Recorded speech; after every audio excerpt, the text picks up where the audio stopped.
இன்னைக்கு வாவு சிதம்பரனார் அவர்களுடைய பிறந்த நாள். மிகப்பெரிய கோடீஸ்வர குடும்பத்தில் பிறந்தவர், வக்கீல் தொழிலுக்கு படித்தவர். ஆங்கில அரசுக்கு எதிராக சுதேச கப்பல் வாங்கி தன்னுடைய சொந்த காசில் வாங்கி அதை இந்தியாவுக்கும் இலங்கைக்கும் இடையே வணிக தொடர்புக்கு கொடுத்தவர்.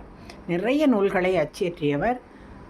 அவர் அந்த காலத்தில் இவங்க 3 பேரும் பெரிய ஹீரோஸாக தமிழ் மக்களின் மனதிலே இருந்தார்கள். சுப்பிரமணிய பாரதியார், சுப்பிரமணிய சிவா மற்றும் வாவு சிதம்பரனார்.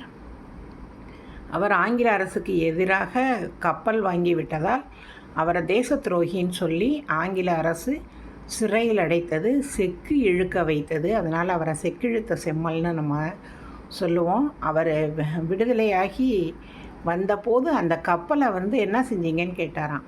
அந்த கப்பலை இவங்க ஆங்கில அரசுக்கே விற்றுட்டாங்களாம்.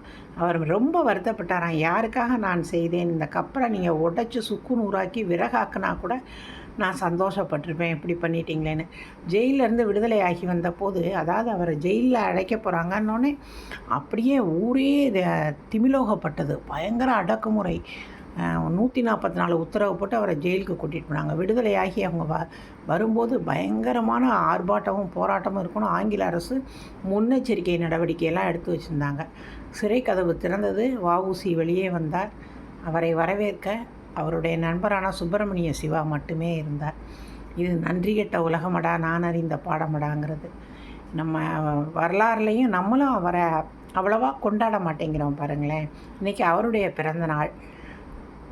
நமக்காக தன்னுடைய சொத்து அத்தனையும் இழந்து கடைசியில் மளிகை கடை வச்சு நிறைய கஷ்டப்பட்டார். அவருக்கு குற்றமற்றவர்னு நிரூபிக்க வேலஸ்ங்கிற துறை உதவி செஞ்சார் ஒரு ஜட்ஜு. அதனால் தன்னுடைய மகனுக்கு வாலீஸ்வரன்னு பேர் வைத்தார்னு சொல்லுவாங்க. இன்றைக்கி செக்கிழுத்த செம்மல் வாவு சிதம்பரனார் அவர்களின் பிறந்த நாள். அவர்கள் பட்ட கஷ்டத்தில் தான் இன்று நாம் சுதந்திர காற்றை சுவாசிக்கிறோம். வஉசி அவர்கள் நாமம் வாழ்க, அவர் புகழ் என்றென்றும் ஓங்குக.